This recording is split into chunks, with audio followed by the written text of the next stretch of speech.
జానకి కలగనలేదు రాముని సతి కాగలనని ఏనాడు.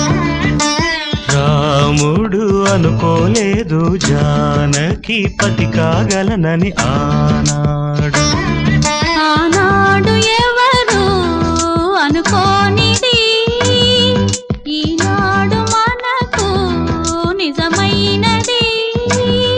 ఆ రామాయణం మన జీవన పారాయణం. రాముడు అనుకోలేదు జానకి పతి కాగలనని ఆనాడు.